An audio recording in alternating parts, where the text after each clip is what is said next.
acá comparto.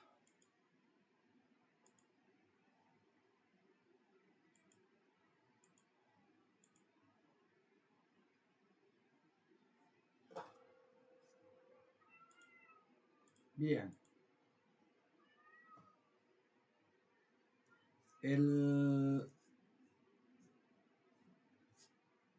Iba a mostrar y pasamos un poco a la idea de lo que... la respuesta al impulso. Iba a mostrar en MATLAB.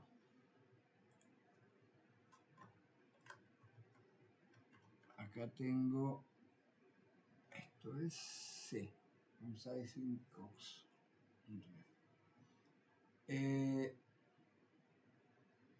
Lo que acá tengo es efectivamente que se genera los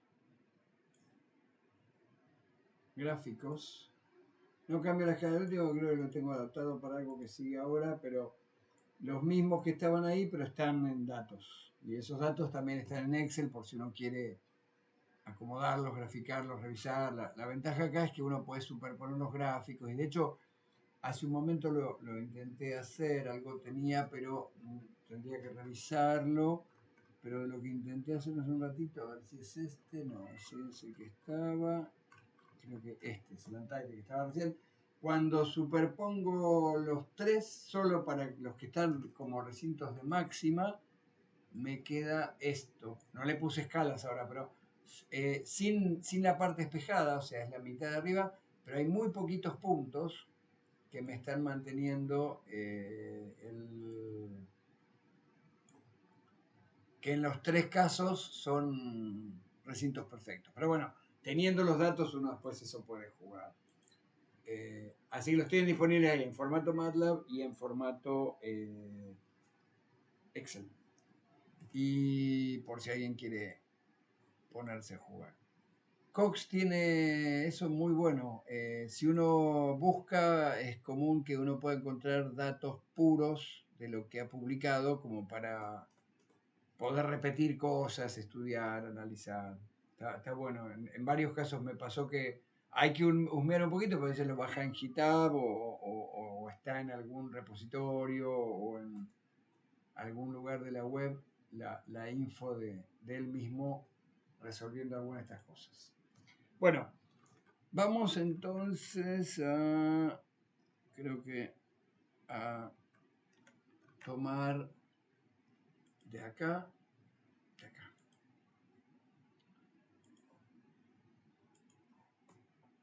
Esto creo que estaba todo completo, sí. Y vamos a otra parte del blog, que es esto de respuesta al impulso. La gente que hace señales o que está cursando, que va a cursar, lo va a ver, el resto no. Yo lo voy a contar como si no supiéramos nada. De hecho, voy a trabajar algo acá, después veremos la referencia hacia libros. Vuelvo a esto. ¿Qué es? A ver, quiero verificar que esté grabando. Sí, está grabando. ¿Está todo bien? ¿Qué es la respuesta al impulso?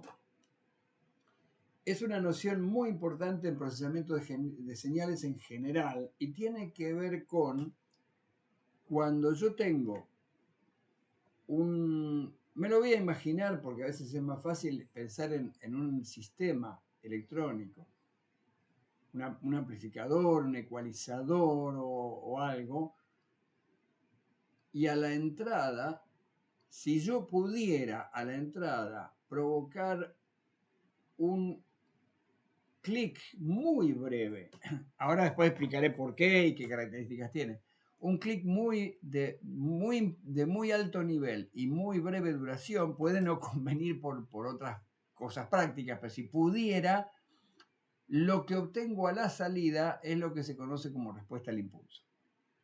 O sea, yo le aplico un impulso, esa es la idea, el estímulo es un impulso, sería un clic en la entrada del micrófono, si lo puedo hacer eléctrico, mejor. y lo que obtengo a la salida es la respuesta al impulso. Esa es la idea en principio. ¿Para qué me va a servir? Resulta que se puede demostrar matemáticamente que la información que contiene la respuesta al impulso me permite predecir el comportamiento de ese mismo sistema ante cualquier entrada arbitraria. Acá hay una entrada, alguien cantando, y lo que va a salir aprovechando la respuesta al impulso y haciendo un procesamiento matemático es lo mismo que saldría con esa voz en este recinto. ¿Qué quiere decir? Que entonces yo puedo clonar cosas de alguna manera. O sea, si tengo la respuesta al impulso y el procedimiento matemático se llama convolución y lo convoluciono con una entrada cualquiera, una grabación en cámara anecoica de alguien cantando, y me va a sonar como si hubiera sido amplificada por ese amplificador. Hay algunas condiciones para que esto funcione, una de las cuales es que este sistema, para que sea así tal cual lo estoy diciendo, ahora veremos igual un poco más de argumento por qué, el sistema tiene que ser lo que se llama LTI, Linear and Time Invariance. Lineal and Time Invariance. Lineal e invariante en el tiempo. ¿Qué es un sistema lineal? Un sistema lineal es aquel que, si yo le aplico un estímulo A, vamos a ponerle A minúscula para el ejemplo, si yo le aplico un estímulo A minúscula, y me devuelve frente a eso un estímulo A mayúscula, y le aplico un estímulo B minúscula en otro momento, y me devuelve M mayúscula, si el sistema es lineal, cuando le aplique N1 por A más N2 por B, o sea, una combinación lineal de esas dos entradas, la salida va a ser la misma, los mismos parámetros de combinación lineal de sus salidas independientes. Esto parece muy restrictivo, pero es bastante común, sobre todo en todo lo que es acústica, es lineal. Quiere decir que si yo grabo un instrumento solo y después grabo otro instrumento solo y después están los dos instrumentos juntos y los grabo, obtengo el mismo resultado que si hubiera sumado por separado los instrumentos. O sea, grabarlos en conjunto son exactamente, es la idea de las transformaciones lineales de álgebra. Entonces, cuando el sistema hace una transformación lineal, se dice que es invariante, que el sistema es lineal, tal cual. ¿A qué me refiero? ¿Cuándo no sucede eso? Un distorsionador. Si yo tengo una distorsión de guitarra, que a propósito se la hace para que agregue armónicos, eso es falso.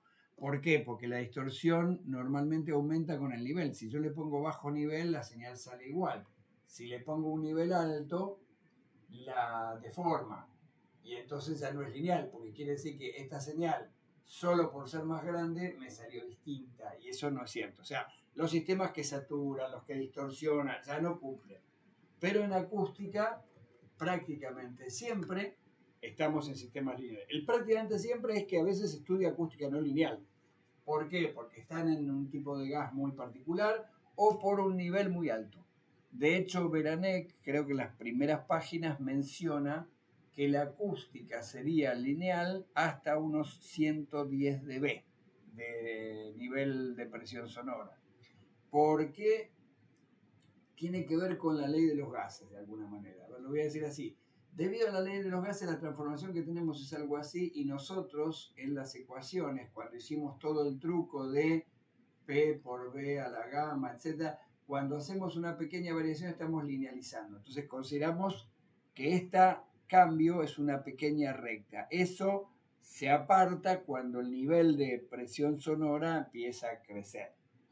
Dicho en otras palabras, para que suene razonable, imaginemos que este nivel de acá es presión, esto es tiempo, esta presión es la presión atmosférica, 101.300 pascales. La presión sonora es chiquita normalmente, es una cosquilla apenas. De hecho, el mínimo audible sería 20 micropascales por 10 a la menos 6. Fíjense la diferencia entre 20 por 10 a la menos 6 y 100.000. Pero un nivel alto, de hecho el umbral del dolor, que suele ponerse en 20 pascales, sigue siendo una cosquilla sobre 100.000. Y uno dice, ¿cuál será el nivel más fuerte que me puedo imaginar sin que se genere vacío? Que sería casi una locura.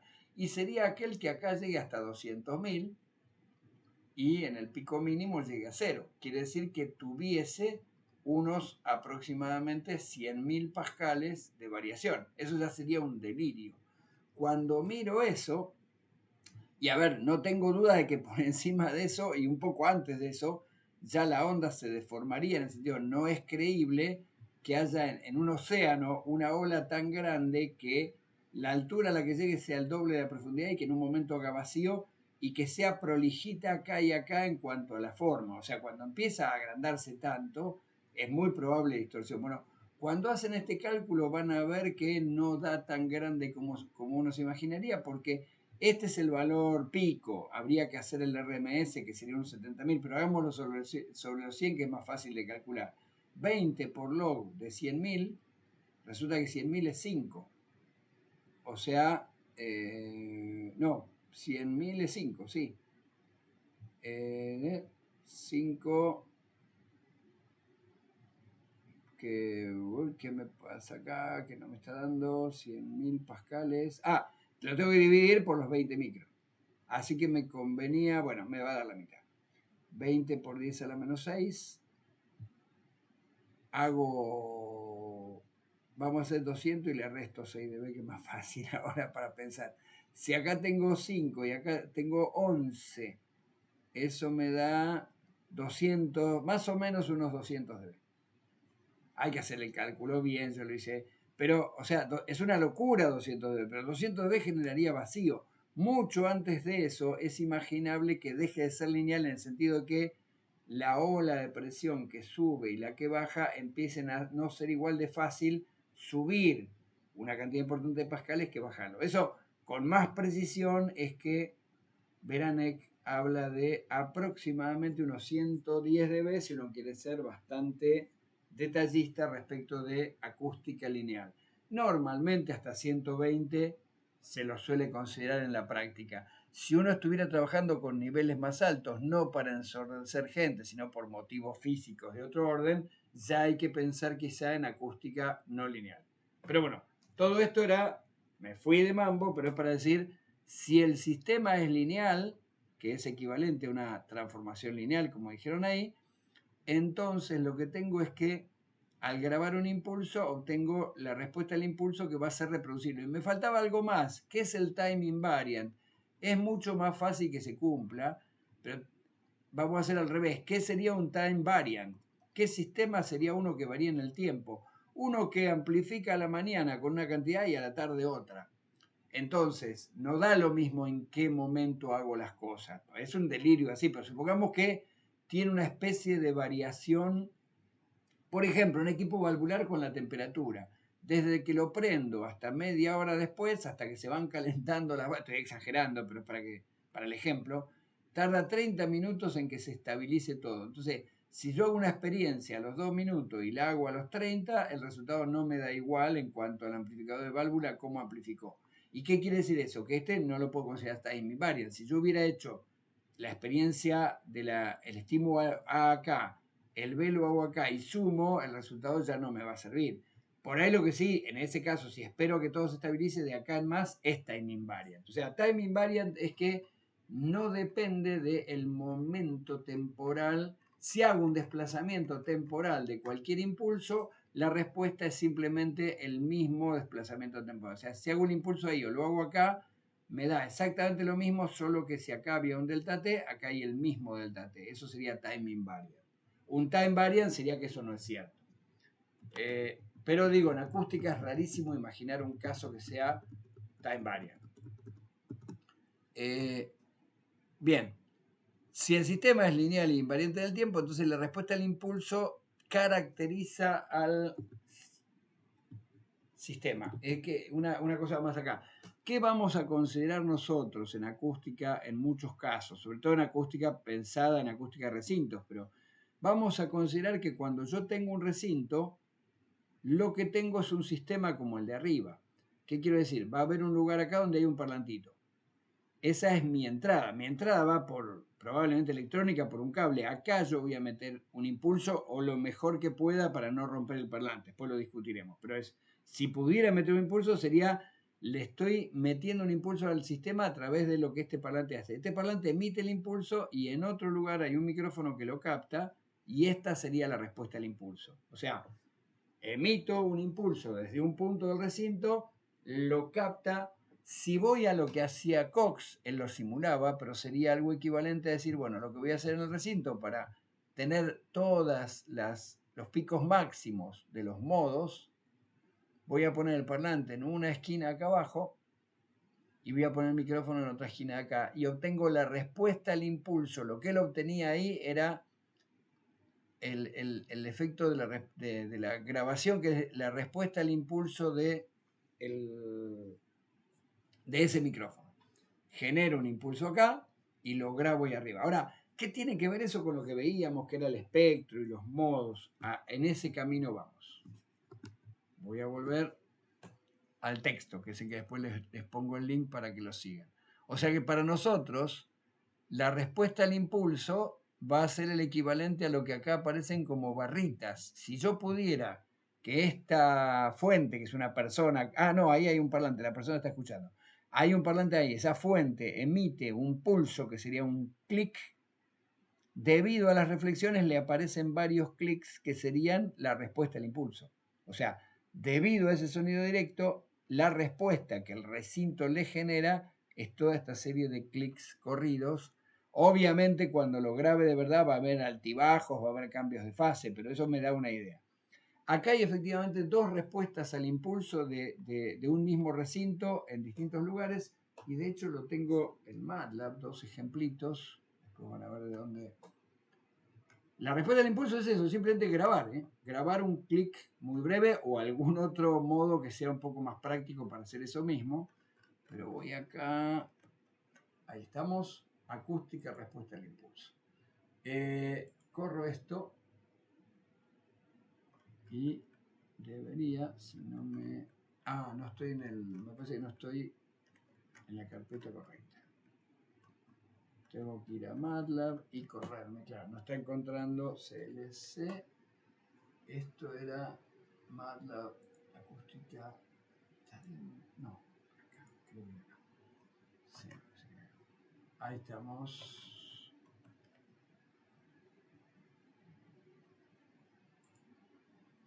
Undefined variable. Tengo que cargar esto, que son las respuestas del impulso, las tengo grabadas por otro lado. F9. Ejecuto. Ahí está. Sí, decime. ¿Alguien preguntaba? No, yo aprendí sin querer. Ok. Bueno, ahí hay dos respuestas al impulso. De una base de datos yo les puse varias, ahora les voy a mostrar en el texto. Son grabaciones hechas por alguien moviendo el micrófono muy poquitas distancias y es en dos puntos. IR es Impulse Response, el 00 de X, 00 de Y es la dimensión acá. Esta otra movió 0,5 de X, 0,5 de Y. Son puntos distintos de una especie, es un aura, si no me equivoco, un aura rectangular. Por ahí en alguno de los links está de dónde lo saqué. Voy a mostrar algo más que era si quiero de acá ir a MATLAB para ver si se va a escuchar poquito, pero después lo pueden bajar de ahí. Pongo, creo que Sound, sí, ahí escuchamos uno. Es un golpecito y no sé si estoy emitiendo bien, pero algo van a escuchar. No sé, ¿se escuchó algo? No, nada. Llegó bajito, pero llegó. Es bajito porque no está mucho. De hecho, lo puedo subir un poco artificialmente acá porque me parece que está bajo acá mismo. Le puedo poner como 8 por, me parece. ¿No? Igual es bajo, pero es para notar. Ven que es como. De hecho, vamos a hacer una experiencia ya mismo de reventar un globo, por ejemplo, que es uno de los modos. Y la otra versión es con 00, el otro que tengo ahí grabado. Bueno, son estos dos que estoy mostrando acá. O sea, si yo escucho la respuesta al impulso, escucho eso. Sería, en lugar de un aplauso, eso es como más equivalente a pinchar un globo. ¿Por qué? Porque una explosión de un globo es bastante parecido a lo que yo quería de un impulso. En el sentido que es algo muy breve Y yo les digo, ahora voy a justificar por qué, pero matemáticamente si vos tenés algo muy breve que excitó al sistema y grabás la respuesta, de la información de esa respuesta podés reproducir cómo se va a comportar el sistema frente a casi cualquier, prácticamente sí, cualquier otro tipo de señal de excitación. Esto es el espectro. O sea, lo que hice es calculé. Esta es una señal, la analizo por Fourier, un poco lo que habíamos discutido antes. Compruebo a ver si tiene senos, cosenos de todas las frecuencias posibles, desde la más baja que entra en esta ventana de tiempo hasta la más alta debido al diferencial de tiempo que estoy tomando. Eso me da mucho más ancho que acá. De hecho, lo voy a mostrar completo y después lo voy a bajar los ejes. Acá le quito esto para mostrarlo entero. Esto es todo, en realidad vale hasta la mitad porque después es una cuestión de despejado, así que podemos hacer que sea, hacerlo un poco más prolijo, que sea de, lo dejo comentado, de 20 Hz a unos, creo que no hay más de 1000 y pico en la grabación, de 20 a 2000. Había un poco más de 2000, sí. Creí que no. 3000. Por ahí ya se va a notar que cae. Acá. Bueno, un poquito más, pero no importa. Ven que acá es curioso, pero lo que yo hice es grabar el impulso y solamente estoy mostrando las componentes de Fourier. ¿Qué eran las componentes de Fourier? Como esto sé que mucha gente no lo hizo. Comenté algo, pero evidentemente es distinto al que le comenté y sabía, que el que le comenté y no sabía, que puede no acordarse. Lo que Fourier decía era: cualquier forma de onda que uno tenga, por ejemplo esta es muy fácil, pero si es periódica, puede llegar a descomponerse en una serie de senoidales puras que si uno las suma, esto más esto más esto más esto, me da la forma de onda. Lo que Fourier dice en principio, lo que se conoce como series de Fourier, es que cualquier forma de onda periódica se puede descomponer en senoidales cuyo primer valor es una senoidal o cosenoidal, porque puede tener fase o ser una mezcla de las dos, de la frecuencia más baja que entra justo en el tiempo dado ahí, o sea que tiene como periodo el tiempo del periodo lo que sigue, porque esta onda tiene que ser periódica, y todos los armónicos. ¿Qué pasa cuando la onda no es periódica? Que en lugar de hablar de serie de Fourier, se habla de la transformada de Fourier, y es el equivalente a tener infinitos valores de frecuencia. Entonces ya pasa a ver integrales en lugar de sumatorias y una serie de otros detalles. Pero básicamente me está diciendo, usted tiene una forma de onda rarísima cualquiera. Yo le digo que tiene un poquito de esta senoidal, un poquito de esta otra, muchas muy parecidas. Y como esto es un despiole, porque serían encima infinitas, lo que le voy a hacer es un gráfico. Pongo acá frecuencia y le digo qué amplitud tendría cada una de las senoidales. Pero como son infinitas, esto es una curva. Entonces la curva de frecuencias sería, si yo la quiero reconstruir en forma digital, es me paro en esta frecuencia y pongo una senoidal de esta frecuencia. Me paro en sumo todas esas y tiende a darme este tipo de forma de onda, aunque teóricamente en la transformada no es repetitiva, cada vez que lo hagamos a nivel digital necesariamente va a haber una separación entre puntos, con lo cual no es realmente continuo, y acá va a haber una frecuencia máxima, con lo cual tampoco es realmente continuo, sino que imagina como que ese fragmento se repite. Pero bueno, recordatorio así en líneas generales de qué es lo que significa lo hecho acá. Es a nivel de soft, fíjense que es esto que dice acá, FFT. El IR es la señal grabada, tal cual, es lo que viene en el micrófono. FFT es el término usado para Fast Fourier Transform. Si yo hago FFT, transformada rápida de Fourier, de una señal IDT, lo que me da acá es una serie de componentes en frecuencia, me los da como números complejos porque la parte real va a ser la que multiplique al coseno y la parte imaginaria al seno, o voy a considerar que la fase de todo ese valor complejo para cada frecuencia, o sea, me da un listado de frecuencia, un vector, donde cada uno de estos valores es un valor complejo, que tiene su amplitud y su fase a la j phi. Lo que estoy graficando acá son amplitudes. Normalmente graficamos amplitudes. Y tiene un parecido asombroso, tan asombroso que es exactamente lo mismo que lo que hacíamos con el REU. En realidad acá está filtrado para suavizarlo, porque si no puede tener mucha más variación, se genera una mancha. Pero fíjense que acá estoy empezando en 20 Hz, estos serían 100, así que estos serían 200, estos serían 1000, estos serían 2000. Acá empieza a ser tan amontonado que ya estaríamos seguramente en la frecuencia de Schroeder. Va a depender de conocer de ese recinto cuál era el T60, cuál era el volumen, etcétera, etcétera. Pero hay alguna frecuencia por acá donde el oído deja de darle importancia, pero básicamente me está representando altibajos provocados por los modos. ¿Por qué no son iguales? Porque estoy midiendo en dos posiciones distintas. O sea, al haber dejado el parlante fijo en un lugar, creo que era eso, el parlante estaba fijo y movía el micrófono, o viceversa, no recuerdo, no recuerdo el caso, pero está por ahí. Estas son dos respuestas del mismo aula cambiando un poco el lugar donde lo estoy mirando.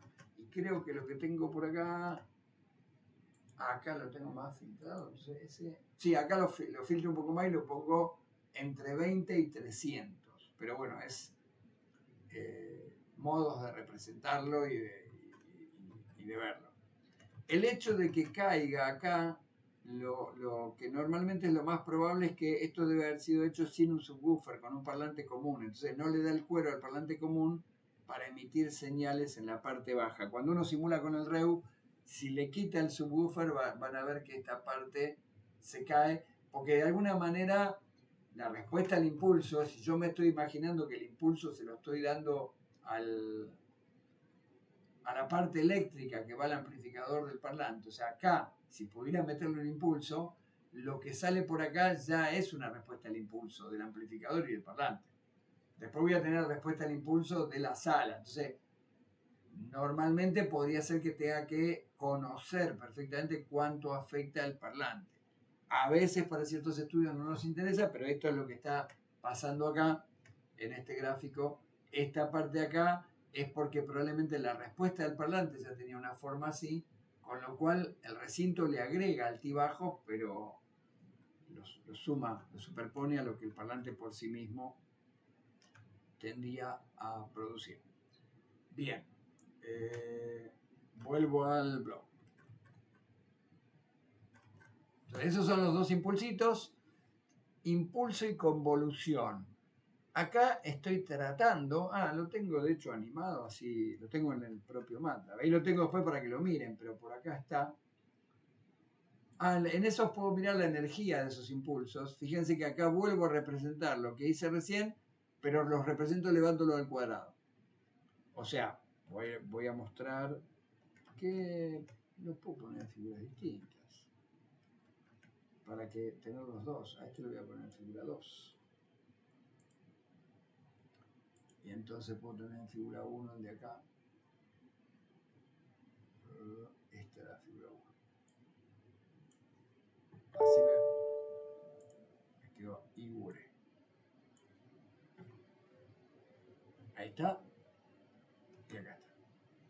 Esta es la misma información, solo que en un caso está, y acá está extendido el tiempo, es hasta 0,3, porque al elevarlo al cuadrado enseguida empieza a achicarse mucho lo que es menor que 1. Pero fíjense que esta misma información, si la elevo al cuadrado y la muestro, veo esto que es más parecido a lo que veíamos en el dibujito de acá arriba. A lo que podría uno considerar quizá algo más parecido a esto que se suele llamar un ecograma.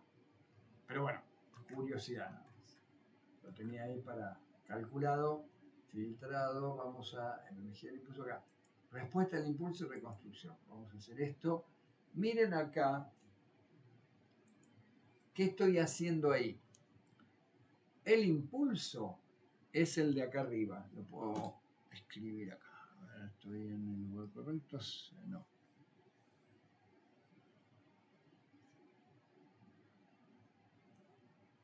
esta pantalla y no puedo pulsar aquí, no tengo que hacerlo con el mouse. El lápiz no me permite usar ambas pantallas. Esto de acá, negrito, es el pulso digital, que me estoy imaginando este sistema. Y lo que estoy haciendo es que por algún motivo que no explícito, lo que este pulso devuelve son esto en rojito. Esta es la respuesta al impulso. O sea, cada vez que yo le aplico eso negro, la respuesta, sea lo que capta el micrófono, lo que haga la salida del amplificador, hace un pulso para arriba y hace como una serie de pequeños ecos o pequeños delays agregados. Si esta fuera la respuesta al impulso, yo quiero que razonemos a nivel casi analógico, ¿qué hubiera pasado si yo le mando un impulso y casi enseguida le mando otro impulso? Y lo que habría pasado es que este impulso provoca este rojito, y este otro impulso provoca este rojito, y se superponen. O sea, si mando dos impulsos, no hay más. Si el sistema es lineal e invariante en el tiempo, entonces tiene que responder igual cuando mando dos impulsos, como si fuera la suma de los dos desplazados en el tiempo. ¿Y qué tengo ahí? Supongamos que tengo un impulso acá negro y después le mando otro chiquitito y otro chiquitito, y bueno, tengo una seguidilla cada vez repetida de eso.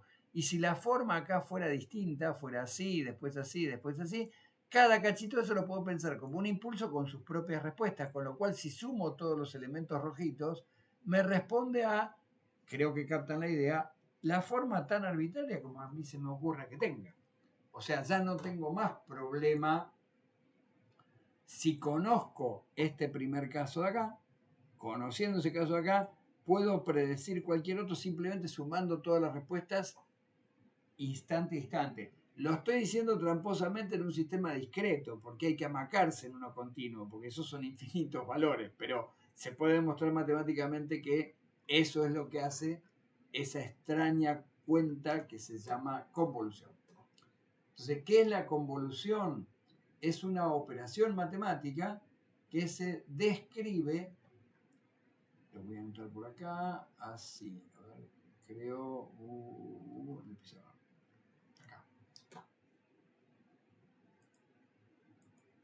la convolución matemática se dice que, a ver, es bastante típico usar una H minúscula para respuesta al impulso. H de T sería el tag, ese que escuchábamos de como haber explotado un globo en un recinto. Esta es la H de T. Y yo tengo una S de T, señal, que es una nota de guitarra más, no sé, más algo, alguien cantando, no importa, es una función del tiempo. Si yo convoluciono esto con esto, me hace sonar esta música en este recinto, con la reverb de ese recinto grabado desde ese lugar. ¿Y cómo se escribe convolución? Hay más de una manera, a veces con un asterisco, como en algunos casos el asterisco se usa como multiplicación, a veces se lo escribe así, eso va a depender, no sé cómo lo harán en procesamiento de señales, un asterisco con un circulito, o a veces una especie de por con un circulito. Eso depende del libro y tienen que tomarlo del contexto. Este producto es haber hecho la convolución de S de T con H de T. La cuenta es media espantosa, yo creo que ahí la anoté. Eso lo dejo para que lo vean en señales. Me parece que un poco más abajo lo anoto por ahí. Es la integral con uno de los valores con la t invertida. Y de hecho es simétrica. Eso podemos buscar acá. Para que también vean que está convolución Wikipedia. Convolución. En matemáticas, en particular en análisis funcional, fíjense, acá uso un asterisco y pone la T general allá. Esto de acá me lo llevo y solo le cambio que en lugar de la letra esa que es una N, eta, es en realidad, voy a ponerle un tau. Acá, control, aquí. Me lo había puesto y... esto de acá, yo en realidad lo estoy escribiendo, por ahí voy a elegir escribirlo con el asterisco con el circulito para diferenciarlo un poco más. Yo lo escribiría como f de t por g de t. Como forman una sola función, fíjense que lo que está haciendo acá Wikipedia es f convolucionado con g, considera que es el nuevo nombre de la función, que es una u de t. Así es como lo está tratando de leer. Yo, en lo personal, suelo ponerlo algo así. Sería horrible esto, y no voy a argumentar demasiado de por qué así. Si a alguien le interesa, después lo podemos hacer fuera de clase. Otro día ya en la sede. Menos infinito infinito de la f de una variable ficticia. Es un tiempo, pero es ficticio. Ficticio porque los recorro todos, mientras que esta t es la de acá. Por eso necesito dos variables. F de t por g de t menos tau, diferencial tau. Espantosa la cuenta y les digo, no lo justifico ahora, tengo argumentos para que se entienda, pero llevaría de por sí solo una media hora, calculo, y es tema de procesamiento de señales, pero eso hace, o lo voy a decir así, es un modo eficiente matemáticamente de hacer lo que yo hice medio intuitivamente acá.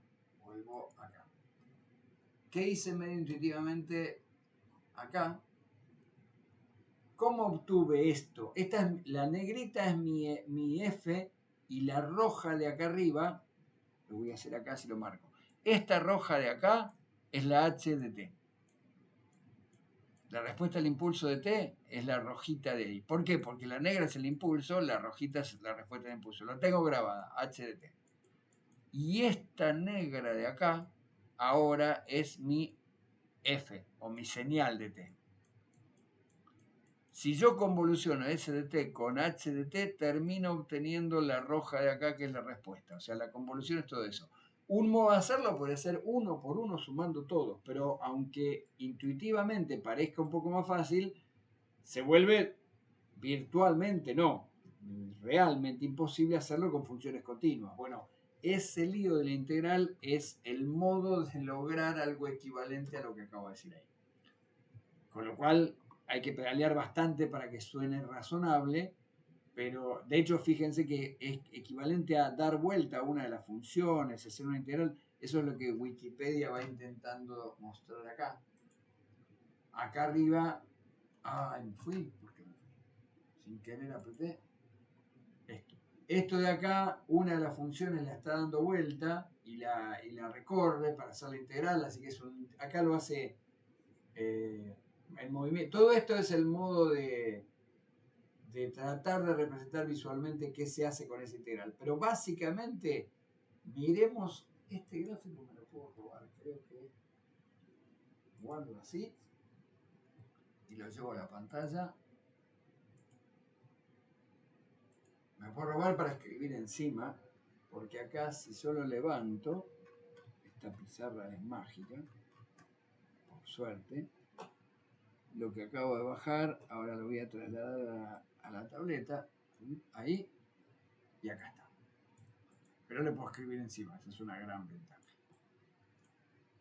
Con lo que yo había dicho más intuitivamente, así, así.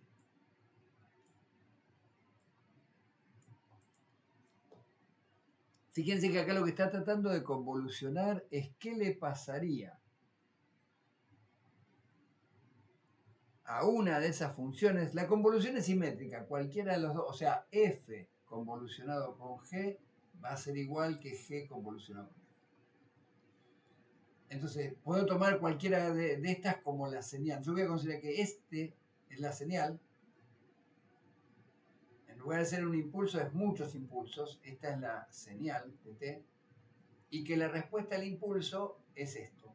Que quiere decir que si yo le aplico un solo impulso, lo que hace es se levanta un poco y cae. ¿Qué va a pasar con esto? Que este primero lo voy a dividir en una serie de impulsos tramposamente. En lugar de hacerlo continuo, me voy a imaginar que es discreto. Cada uno de estos, cuando aparece, lo que va a provocar es una caída.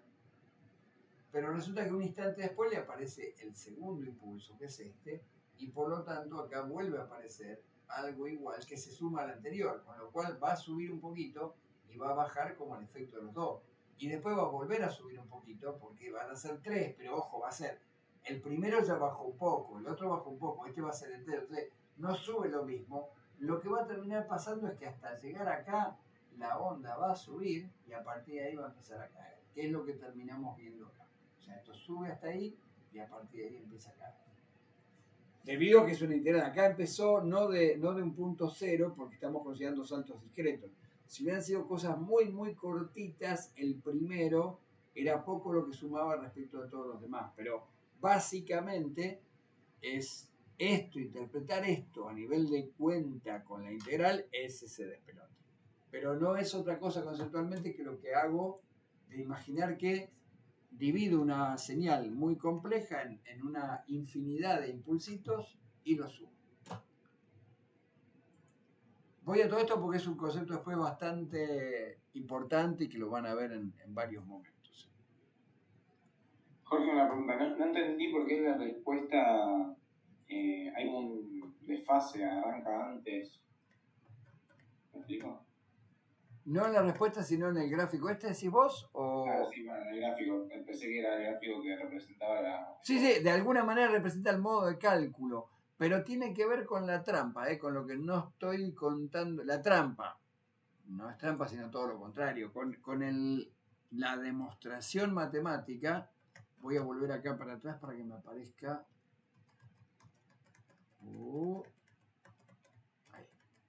De hecho, lo que sigue, una vez que borre lo de ahí arriba, esto acá lo puedo borrar fácil. Ahí está. La convolución es un truco para tratar de hacer lo que yo hice. Si lo haces como yo lo hice, no tenés nada que empezar antes.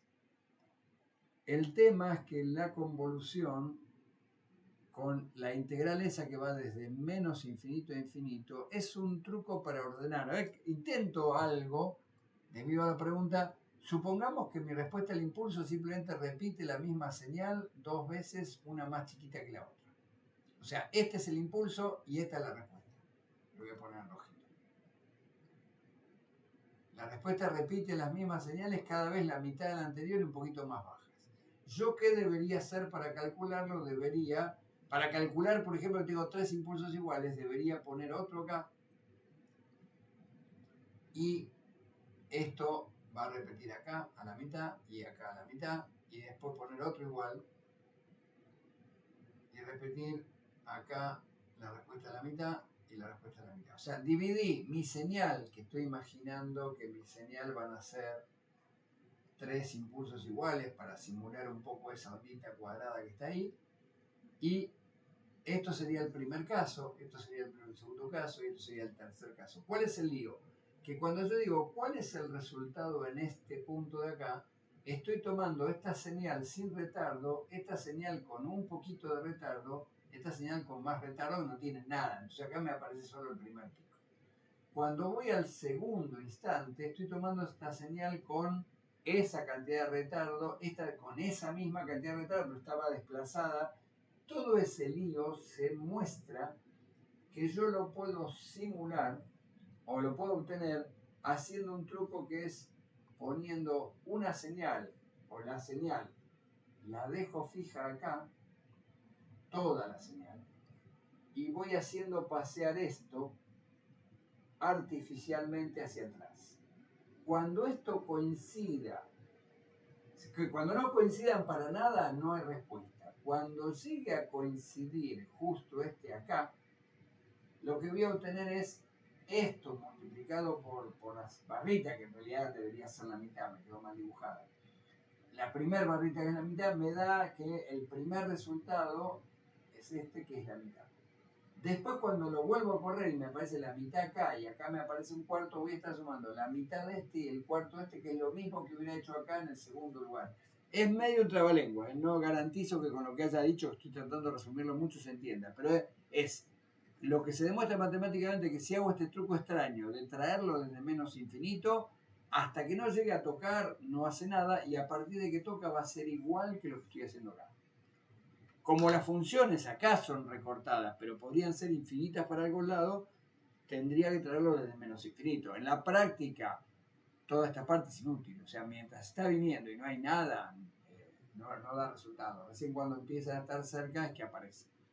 El efecto acá que aparece corrido es que efectivamente tendría que tener en cuenta cuál punto estoy considerando como inicio. De hecho, lo normal sería que si este lo di vuelta, este fuera el inicio. Entonces, cuando ese toque, debería ser mi cero. Fíjate, en el momento que esa línea verde toca así, debería ser mi cero, que es ahí. Eso estaba a punto de comentar. También hay que tener en cuenta que ese gráfico que estamos viendo no está en t, o sea, en tiempo, sino que eso es tau. O sea, es un cambio de variable que se hace para mostrar el corrimiento que viene desde el menos infinito, para hacer una consideración en cómo se va dando el producto momento-momento entre ambas funciones. Porque si vemos la ecuación de la integral, al fin y al cabo lo que se está haciendo es en un millón de instantes, podríamos decir, o infinitos instantes, la multiplicación entre una función y otra. Esa es como una magia de la convolución, básicamente. Pero por eso es que parece que empieza antes, pero eso en realidad es el tau. Después, como dice Jorge, llevamos el cero temporal a ese instante inicial. Entonces, claro, hay que considerarlo como un truco legal, cuando digo truco no por tramposo, para obtener la respuesta al impulso, donde inventamos una variable tau que equivale al tiempo, pero la recorro de menos infinito a infinito, y de los resultados de todo ese cálculo me va a dar la función de tiempo, pero yo tengo que obtenerla después aparte. Si es como es un gran lío, seguramente llevará un buen tiempo y un buen dolor de cabeza en procesamiento de señales, queda para allá. Yo doy como toques intuitivos, pero no vamos a calcular acá esa integral, ni por casualidad. En todo caso, uno puede hacer sumas discretas, pero la idea sí es muy importante que la vayamos desarrollando de acá. Fíjense que acá está hecha también con pequeños impulsitos, eso mismo. Me estoy imaginando que la señal... voy a quitar la barra lateral. Eso lo agranda un poquito, clásico acá. Tengo que buscar dónde estoy, pero no va a ser muy problemático. Por acá. Y todavía me queda agrandado. Un poco y un poco. Ahí. Ese es el impulso, esta es la respuesta al impulso, de un caso. Entonces la pregunta es, ¿qué pasa si como ahí tenemos 4? Bueno, lo que va a dar como resultado es esto, final, efectivamente el sistema, surge de la convolución y acá lo que estoy interpretando con mi interpretación, no con la de la integral, son iguales, pero la otra lleva más tiempo de pedaleo, es que cada pulso de estos lo que hace es provoca una caída de este tipo, el segundo provoca una caída igual que acá está en azul, pero el resultado total es la suma de lo que provoca el azul más lo que provocó el anterior, que ya está decayendo, me da un poco más alta. Cuando aparece la tercera, esta decayó, pero se suma una nueva, con lo cual da, y termina dando ese tipo de curvita parecida a lo de recién, a lo que estaba mostrada ahí en Wikipedia también. De hecho, va a ser algo que también hay que tener en cuenta con lo que sucede con cualquier impulso. Entonces, características de la respuesta al impulso. ¿Qué pasa aquí con la respuesta al impulso en general? Bueno, esos son comentarios que ya hice sobre cuándo se aplica y cuándo no. Con esa información, los soft van a ser los que hagan la convolución, a menos que yo esté programando directo, pero va a haber bastante tipo de software, que algunos vamos a mencionar, que calculan, obtienen la respuesta al impulso y con eso sacan información del propio recinto. Entre otros, sacan información de la curva de sub y baja que vemos en los modos. Fíjense acá, impulso y respuesta en frecuencia. Voy a tratar de mostrar, porque lo tengo también hecho en MATLAB, y luego continuaremos cosas directamente en la otra clase con la lectura de otros. Probablemente todavía tengo que elegir efectivamente qué parte es la que más me copa tomar con ustedes. Creo que este, a ver. No, este era el que vimos. Vamos acá, señal rectangular, si yo hago la respuesta al impulso de una señal rectangular, No la respuesta al impulso, disculpen. Si hago la transformada de Fourier en una señal rectangular, el resultado es lo que tengo acá abajo. De hecho, acá lo estoy haciendo tal como veíamos si yo sumo una senoidal de 0,0 casi 2, 0,18 será, de este valor, de hecho puedo saber exactamente si me paro ahí, pero bueno, 0,1875. Si yo sumo ese valor, vamos a quitarlo, más este de 0,15, más este de... Y eso que son valores de frecuencia, me paro acá y está llegando a 300, y sumo todas esas senoidades, tiende a aproximarse a esta onda de acá, que no es cuadrada. ¿Por qué no es cuadrada? Porque no es simétrica, no es igual la cantidad de veces que está arriba que la que está abajo. De hecho, esto de acá debe ser 12 y esto de acá es 32, porque 31, 32 ya vuelve a empezar. No, bueno, sí, es donde yo lo... 32 es donde termina. Con lo cual, no es simétrica. Si fuera simétrica, es una onda cuadrada, y si bien no lo analizamos con mucho detalle, esto también en procesamiento de señal se ve, justo una onda cuadrada termina teniendo que los armónicos impares desaparecen. Ojo que acá hay una continua, ven esto que está en cero, ¿por qué? Porque la onda cuadrada que yo hice para dibujarla un poco más sencilla y que no se fuera reacomodando al cambiar el ancho, va de 0 a 1, o sea que tiene un promedio en la mitad. En una onda de sonido esto no estaría. No hay manera de que yo tenga más presión y la del promedio, más presión y la del promedio, y nunca tenga valores negativos. Si trato de hacerlo, es como en un océano, yo no podría tener que el nivel sea el nivel del mar y solo haya para arriba, pero no para abajo. Yo levanto cuando esa respuesta del agua se va a equilibrar sola. Entonces, una continua la puedo hacer matemáticamente, pero en el aire no voy a lograr que haya esta continua, ni me interesa que exista tampoco. Pero acá, digo, podemos ignorar esta parte, el resto va a ser igual. Era para facilitar lo que estoy anotando. Pero yo puedo cambiar acá el ancho. Fíjense que si pongo, era 32, dije, así que si pongo 16, es la mitad. Y si pongo la mitad, me queda una onda cuadrada, excepto que tiene una continua. Y fíjense que tiene un pico acá, en el segundo no hay nada, en el tercero hay, en el cuarto no hay nada. Porque esto es un poco más general, se lo llama tren de pulsos. Acá voy a poner 12 de nuevo. Un tren de pulsos lo que tiene es un formato, lo voy a decir acá en el pizarrón,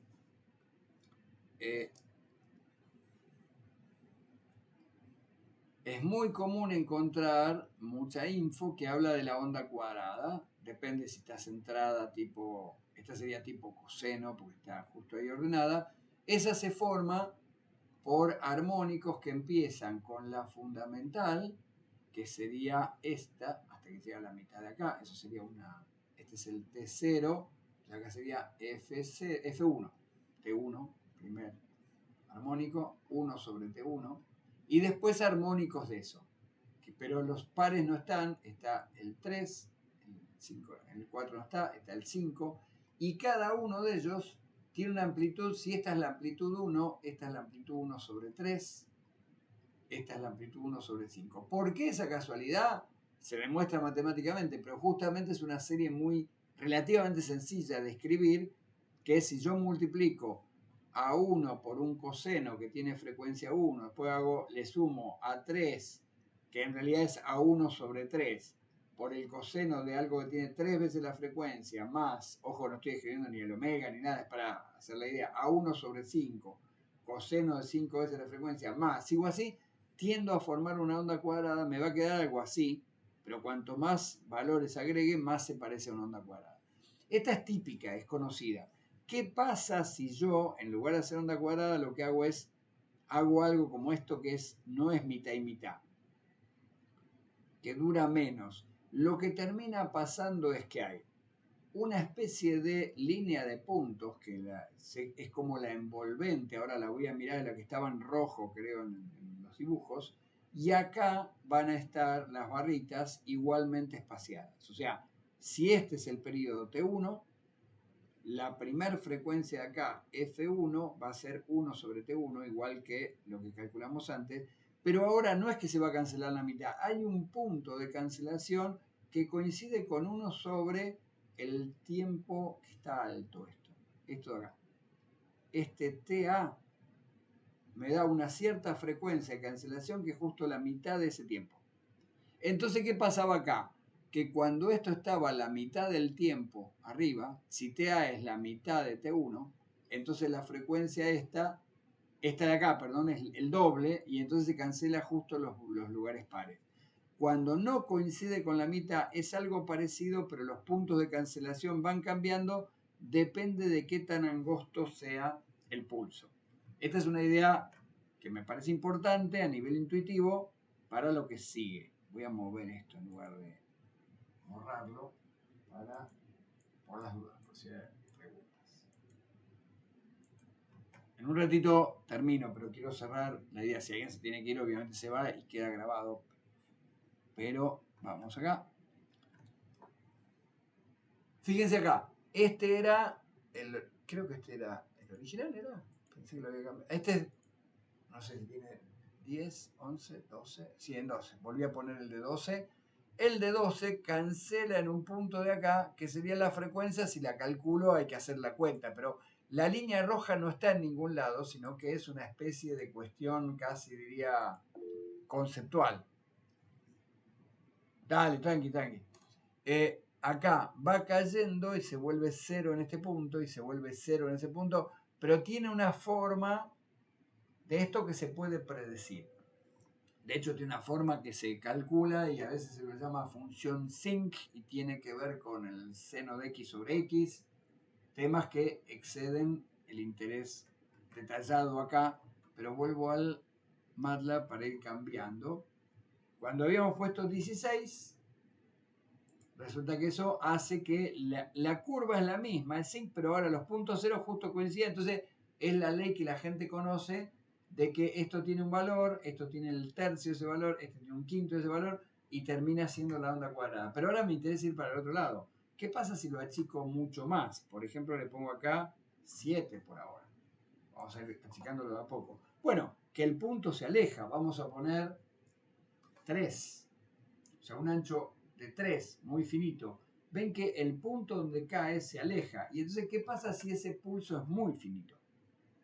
De hecho, el más finito que tenemos acá, que estamos en lo analógico, es 1. Si el ancho es 1, queda plano. Vamos a poner 1, 2 para que me crean. El 2 caería justo en la mitad de la frecuencia. O sea, va cayendo y en la mitad de la frecuencia, pero va cayendo lentamente. Si fuera el impulso, fuera solo 1, lo logro haciendo la suma de todas estas senoidales. Sé que eso cuesta, entonces también lo hago a propósito ahora en un ratito, creo que lo tengo al final, un solo pulso variando el ancho, acá, suma de cosenoidales completa, acá sumo cosenos, voy sumando todos los cosenos, fíjense lo que me da cuando sumo todos los cosenos que me imagino posibles. Cada nuevo pasito le agrego a lo anterior un coseno más, un coseno más, un coseno más. Cuando llego al final, y no completé, de hecho estoy mostrando ahí pero sigue, este tiene más frecuencia porque tiene ancho más fino, se va afinando el pulso, hasta que si lograra que todos fueran planos, me quedaría un pulsito al principio, tal como esto al revés. Vuelvo al de recién, que era, obtengo de acá,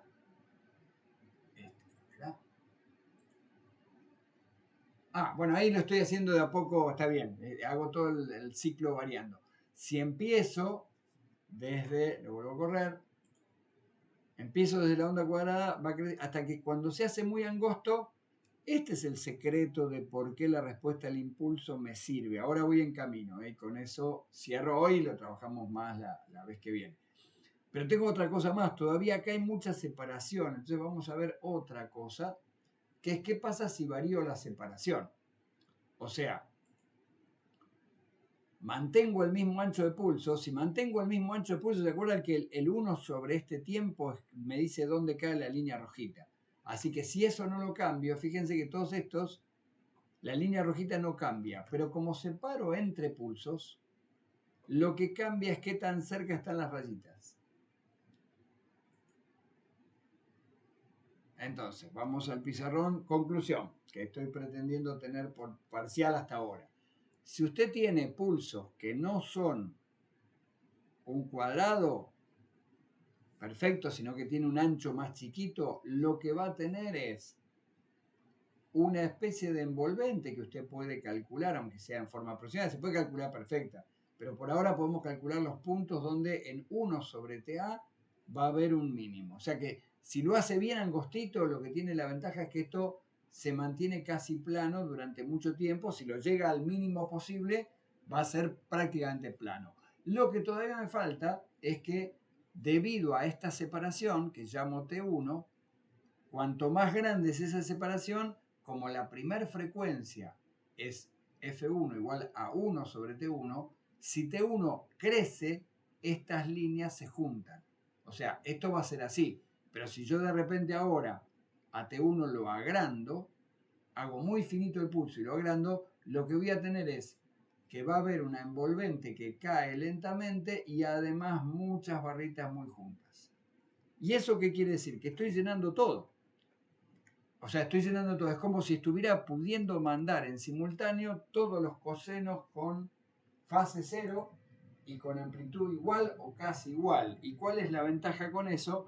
Que cuando eso pase por un equipo, que sería el equivalente a, voy a pensarlo como en procesamiento de señales. Si yo estoy metiendo acá una señal que tiene todas las frecuencias, y esto fuese algo que filtra, que le quita, por ejemplo, agudos, lo que espero obtener la salida es que las frecuencias que pasen tal cual y que me copie.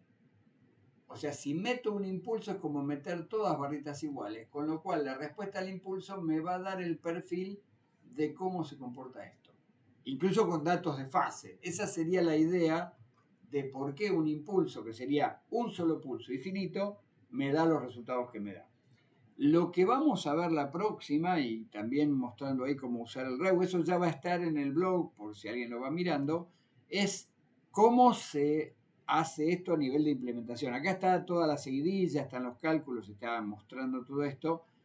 A ese resultado de ver la respuesta al impulso, pero en frecuencia, se lo conoce como función de transferencia. Y lo más curioso de esto es que la convolución, que era la convolución, lo voy a poner con las palabras de recién. H era la respuesta al impulso, o sea, para saber H le puse un clic y me fijé cómo salía el resultado. Si convoluciono H con una señal, el orden es cualquiera, puedo hacerlo al revés. Esta señal es alguien hablando, el resultado I de T va a sonar como si esa persona estuviera hablando en ese recinto. Lo curioso es que si yo miro esto a nivel de espectro, lo voy a hacer con mayúscula, o sea, en lugar de ser de T, va a ser de F o de omega, a veces se pone omega, el 2πf directamente como eje, H de omega, resulta que H de omega matemáticamente es una constante, es todo de igual valor, porque son todas estas barritas que estaba poniendo acá. En un verdadero impulso matemático, H de omega es todo lineal. Y entonces, si lo multiplico por el espectro de esto, que sería como el filtro, esto tiene un espectro que lo tendré que calcular, S de omega, el resultado va a ser I de omega. Complicadísimo, pero la conclusión es que convolucionar en el tiempo va a ser equivalente a multiplicar en frecuencia. Simplemente un por. ¿Por qué quiere decir? Que esta frecuencia acá vale el H de omega 2, entonces a la frecuencia de la entrada la multiplico por 2. Si esta, y multiplico todas por todas, pero como esta va cambiando, porque es la respuesta de los modos del recinto, me va a afectar. Me da lo mismo y termino obteniendo como la respuesta al impulso de la salida. Si yo convoluciono con una señal particular, va a ser todo el resultado que estábamos teniendo del filtro. Sé que es complejo, sé que me parecía bien hacer una primera aproximación acá, pero la próxima seguiremos conversando. Por ahí, solo como anticipo, acá vamos a ver impulso y tipos de ruido para comparar con un ruido blanco, pero eso lo vemos la clase que viene, y cómo puede obtenerse la respuesta al impulso. O sea, solo quiero que no se vayan con la idea de que lo que hay que hacer es un impulso porque revientan los parlantes. Porque un impulso debería ser una señal muy breve y muy intensa, de verdad muy intensa.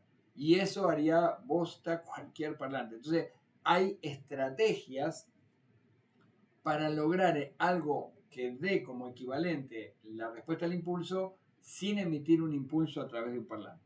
Pero bueno, todo eso lo charlamos la próxima, que ya se cumplió el horario y es más pesado a veces cuando uno está así solo en Zoom. Igual si hay preguntas, eso, dale. No, me quedó la duda. La función de transferencia vendría a ser aplicar la transformada de Fourier a la respuesta al impulso. Tal cual, exactamente. Sí. Ah, pues. Hay detalles después más finos que en procesamiento de señales ajustarán algunos nombres. Se lo llama a veces respuesta en frecuencia, a veces la respuesta en frecuencia se considera con alguna particularidad, pero es básicamente eso. La función de transferencia suele usarse, la H mayúscula que yo pongo acá es bastante común. Y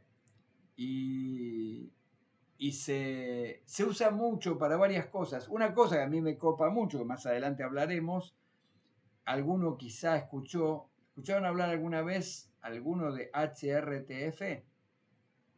¿Les suena?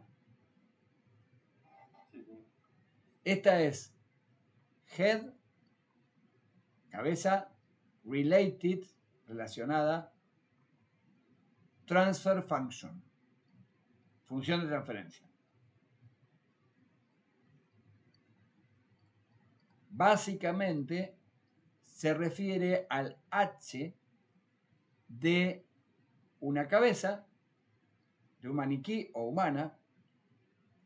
Pongo a una persona en un lugar, pongo un parlante en una posición, arriba, al costado, emito señales, emito un impulso y entonces grabo el H rear.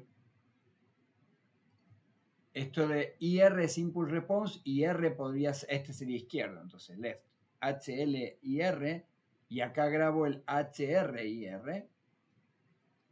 Son dos respuestas, la que grabaría como si es un maniquí pongo un micrófono adentro, si es una persona tengo que poner lo que se llama un micrófono intraauricular, y grabo esas dos respuestas, hago la transformada y este sería el H de la izquierda y este sería el H mayúscula de la derecha, y eso forma, el HRTF es el conjunto de respuestas de los oídos. ¿Por qué conjunto? Porque se suele obtener datos poniendo el parlante en distintos lugares. Pero sí, efectivamente se llama función de transferencia, y si van a buscar bases de datos de HRTF, lo que normalmente encuentran es directamente la respuesta al impulso. Encuentran los HRIR en función del tiempo, o sea, son clics que los puedo procesar. Si lo convoluciono, lo hago en el tiempo, es lo más común. Si lo paso a frecuencia, debería multiplicarlo por la otra señal, pero a nivel digital hay un lío porque las duraciones, si son distintas, el detalle de la frecuencia no es igual y entonces la multiplicación no es cómoda. La convolución no necesita que las dos señales sean iguales de tamaño. Así que suele ser más usado.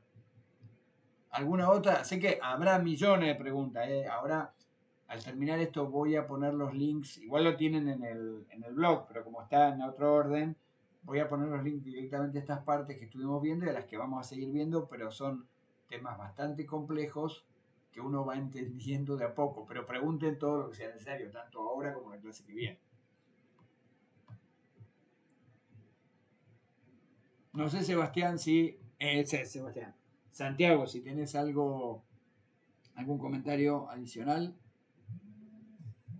No, ahora no, la verdad que mejor dejarla para presencial, me parece, porque el tema está para darle un millón de vueltas y es algo que, sí, como vos dijiste, se recontra usa. Se usa muchísimo la respuesta al impulso durante la carrera, durante la acústica, electrónica, todo.